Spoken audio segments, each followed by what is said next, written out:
Redmi 13c എന്ന പുതിയൊരു smart phone Indian മാർക്കറ്റിൽ ലോഞ്ച് ചെയ്യാൻ പോകുന്നുണ്ട്. ഈ ഒരു ഫോണിൻ്റെ ഇന്ത്യയിലെ ലോഞ്ച് ഡേറ്റ് ഇപ്പം ഒഫീഷ്യലായിട്ട് തന്നെ കൺഫേം ആയിട്ടുണ്ട്. ഈ ഒരു ഫോണിൻ്റെ ഫീച്ചേഴ്സിനെ പറ്റിയിട്ടുള്ള പല കാര്യങ്ങളും ഇപ്പം പറയാൻ കഴിഞ്ഞിട്ടുണ്ട്. പിന്നെ മുമ്പ് ഗ്ലോബൽ മാർക്കറ്റിൽ Redmi 13c എന്നുള്ളൊരു സ്മാർട്ട് ഫോൺ ലോഞ്ച് ചെയ്തിട്ടുണ്ടായിരുന്നു. പക്ഷേ ഇന്ത്യൻ മാർക്കറ്റിൽ അതിനേക്കാൾ ബെറ്റർ ആയിട്ടുള്ള ഫീച്ചേഴ്സുമായിട്ട് വരുന്ന ഫോണായിരിക്കും ലോഞ്ച് ചെയ്യുക എന്നാണ് ഇപ്പോഴുള്ള റിപ്പോർട്ടുകൾ പറയുന്നത്. എന്തായാലും ഈ ഒരു വീഡിയോയിൽ നമ്മൾ നോക്കാൻ പോകുന്നത് Redmi 13c എന്നുള്ള സ്മാർട്ട് ഫോണിനെ പറ്റിയിട്ടാണ്. വീഡിയോ തുടങ്ങുന്നതിന് മുമ്പ് പറയാനുള്ള ഒരു കാര്യം എന്താ വെച്ചാൽ, നിങ്ങൾ ടെക് വാർത്തകൾ ഫോളോ ചെയ്യാൻ താല്പര്യമുള്ളവരാണെന്നുണ്ടെങ്കിൽ നമ്മുടെ വാട്സപ്പ് ചാനലിലോ അല്ലാന്നുണ്ടെങ്കിൽ ടെലഗ്രാം ചാനലിലോ ജോയിൻ ചെയ്യാവുന്നതാണ്. താഴെ ഡിസ്ക്രിപ്ഷനിലും അതുപോലെ തന്നെ കമൻറ്റ് ബോക്സിലും നമ്മുടെ വാട്സപ്പ് ചാനലിൻ്റെയും അതുപോലെ തന്നെ ടെലഗ്രാം ചാനലിൻ്റെയൊക്കെ ലിങ്കും കാര്യങ്ങളൊക്കെ കൊടുക്കുന്നുണ്ട്. അവിടെ റെഗുലർ ആയിട്ടുള്ള ടെക് അപ്ഡേറ്റ്സും കാര്യങ്ങളൊക്കെ ലഭിക്കുന്നതായിരിക്കും. ആദ്യം നമ്മൾ ഫീച്ചേഴ്സും കാര്യങ്ങളൊക്കെ നോക്കുകയാണെന്നുണ്ടെങ്കിൽ ഡിസ്പ്ലേയുടെ കാര്യത്തിൽ Redmi 13cയിൽ 6.74 ഇഞ്ചിൻ്റെ HD+ ഡിസ്പ്ലേ വന്നേക്കാം. ശ്രദ്ധിക്കേണ്ട കാര്യം HD റെസൊല്യൂഷന് ഇതിൽ വരാൻ ചാൻസ് ഉള്ളൂ. ഫുൾ HD റെസൊല്യൂഷൻ വരാൻ സാധ്യതയില്ല. LCD പാനലായിരിക്കും ഈ ഫോണിൽ വരിക. പിന്നെ ഡിസ്പ്ലേയിൽ 90 ഹെർട്സിൻ്റെ റിഫ്രഷ് റേറ്റ് ഒക്കെ സപ്പോർട്ട് ചെയ്യുന്നതായിരിക്കും. വാട്ടർ ഡ്രോപ്പ് നോച്ച് ഡിസൈനുള്ള നോച്ചായിരിക്കും വരിക. പഞ്ചോൾ ഡിസൈനും കാര്യങ്ങളൊന്നും ഇതിൽ വരാൻ ചാൻസ് ഇല്ല.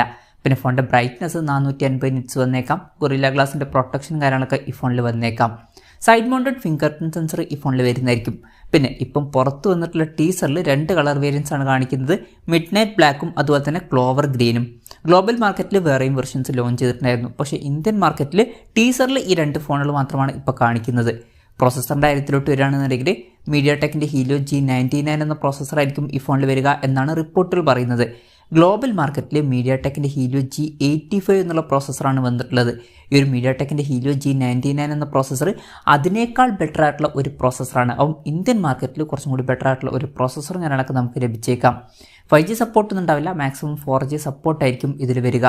പിന്നെ മെമ്മറി കാർഡ് സ്ലോട്ടും കാര്യങ്ങളൊക്കെ ഈ ഫോണിൽ വരുന്നതായിരിക്കും. 3.5mm ഓഡിയോ ജാക്കും ഈ ഫോണിൽ വന്നേക്കാം. പിന്നെ LPDDR4Xൻ്റെ റാമും അതുപോലെ തന്നെ UFS 2.2 സ്റ്റോറേജ് ടൈപ്പും ഇതിൽ വന്നേക്കാം. ആൻഡ്രോയിഡ് 13 ബേസ് ആയിട്ടുള്ള MIUI സോഫ്റ്റ്വെയർ ആയിരിക്കും ഈ ഫോണിൽ വരിക. ക്യാമറയുടെ കാര്യം പറയുകയാണെന്നുണ്ടെങ്കിൽ ഫോണിൻ്റെ പിന്നിൽ ഡ്യുവൽ ക്യാമറ സെറ്റപ്പ് വന്നേക്കാം. 50 mega pixel main camera sensor ഈ ഫോണിൽ വരുന്നതായിരിക്കും. പിന്നെ 2 മെഗാ പിക്സൽ മാക്രോ ലെൻസും ഈ ഫോണിൽ വന്നേക്കാം. അൾട്രാ വൈഡ് ആംഗിൾ ലെൻസ് ഒന്നും ഈ ഫോണിൽ വരാൻ ചാൻസ് ഇല്ല. പക്ഷേ ബഡ്ജറ്റ് സെഗ്മെൻറ്റിൽ വരുന്ന സ്മാർട്ട് ഫോൺ ആയിരിക്കും. ആ ഒരു പ്രൈസ് റേഞ്ചിൽ അതൊക്കെ ഓക്കെയാണ്. പിന്നെ ഫ്രണ്ടിൽ 8 മെഗാ പിക്സൽ സെൽഫി ക്യാമറയും വന്നേക്കാം.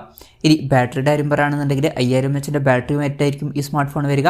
അതുപോലെ തന്നെ 18 വാട്ടിൻ്റെ ഫാസ്റ്റ് ചാർജ് സപ്പോർട്ടും വരുന്നതായിരിക്കും. പിന്നെ ടൈപ്പ് സി ചാർജിംഗ് പോർട്ടുമായിട്ടായിരിക്കും ഈ ഒരു സ്മാർട്ട് ഫോൺ വരിക.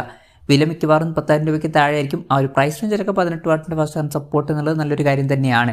അപ്പോൾ നല്ലൊരു ബാറ്ററി സെറ്റപ്പും ഇതിൽ വന്നേക്കാം. അപ്പം ഇതൊക്കെയാണ് ഫീച്ചേഴ്സിനെ പറ്റി പറയാനുള്ള കാര്യങ്ങൾ. ലോഞ്ച് ഡേറ്റിൻ്റെ കാര്യം പറയുകയാണെന്നുണ്ടെങ്കിൽ December 6 ഈ സ്മാർട്ട് ഫോൺ ഇന്ത്യൻ മാർക്കറ്റിൽ ലോഞ്ച് ചെയ്യാൻ പോകുന്നത്. ലോഞ്ച് ഡേറ്റ് ഇപ്പം ഒഫീഷ്യലായിട്ട് കൺഫേം ആയിട്ടുണ്ട്. പിന്നെ ഗ്ലോബൽ മാർക്കറ്റിൽ ഈ ഒരു സ്മാർട്ട് ഫോൺ ഏകദേശം 11,700 രൂപ പ്രൈസ് റേഞ്ചിലാണ് ലോഞ്ച് ചെയ്തിട്ടുള്ളത്.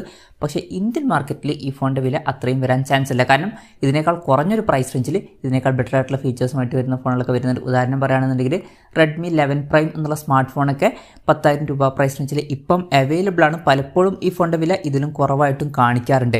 അപ്പം ആ ഒരു ഫോണിൻ്റെ കാര്യം പറയുകയാണെന്നുണ്ടെങ്കിൽ ഏകദേശം ഇതുപോലുള്ളൊരു ക്യാമറ സെറ്റപ്പും അതുപോലെ തന്നെ ബാറ്ററി സെറ്റപ്പും സെയിം ആയിട്ടുള്ള പ്രോസസ്സറൊക്കെയാണ് വരുന്നത്. ഡിസ്പ്ലേയുടെ കാര്യത്തിലാണെന്നുണ്ടെങ്കിൽ അതിൽ ഫുൾ HD റെസൊല്യൂഷൻ എക്സ്ട്രാ ആയിട്ട് വരുന്നുണ്ട്. അപ്പം ഈ ഒരു ഫോണിൻ്റെ വില അതിലും താഴെയായിരിക്കാനാണ് സാധ്യത. അപ്പോൾ നമ്മുടെ എക്സ്പെക്റ്റേഷൻ പറയുകയാണെന്നുണ്ടെങ്കിൽ ഈ ഫോണിൻ്റെ വില 8,000-9,000 രൂപ പ്രൈസ് റേഞ്ചിലൊക്കെ ആയിട്ട് വന്നേക്കാം. കൺഫർമേഷൻസ് ഒന്നുമില്ല, ജസ്റ്റ് നമ്മുടെ ഒരു എക്സ്പെക്റ്റേഷൻ പറഞ്ഞു എന്നേ ഉള്ളൂ. എന്തായാലും Redmi 13c എന്ന പുതിയൊരു സ്മാർട്ട് ഫോൺ ഇന്ത്യൻ മാർക്കറ്റിൽ ലോഞ്ച് ചെയ്യാൻ പോകുന്നുണ്ട്. ഈ ഒരു ഫോണിൻ്റെ ഫീച്ചേഴ്സിനെ പറ്റിയിട്ടുള്ള നിങ്ങളുടെ അഭിപ്രായം ജസ്റ്റ് ഒന്ന് കമൻറ്റ് ചെയ്യുക. അതുപോലെ തന്നെ ഈ ഒരു സ്മാർട്ട് ഫോൺ ഇന്ത്യൻ മാർക്കറ്റിൽ നിങ്ങൾ ഏത് പ്രൈസിങ്ങിലാണ് എക്സ്പെക്റ്റ് ചെയ്യുന്നത് എന്നുള്ള കാര്യം കൂടി ജസ്റ്റ് ഒന്ന് കമൻറ്റ് ചെയ്യുക.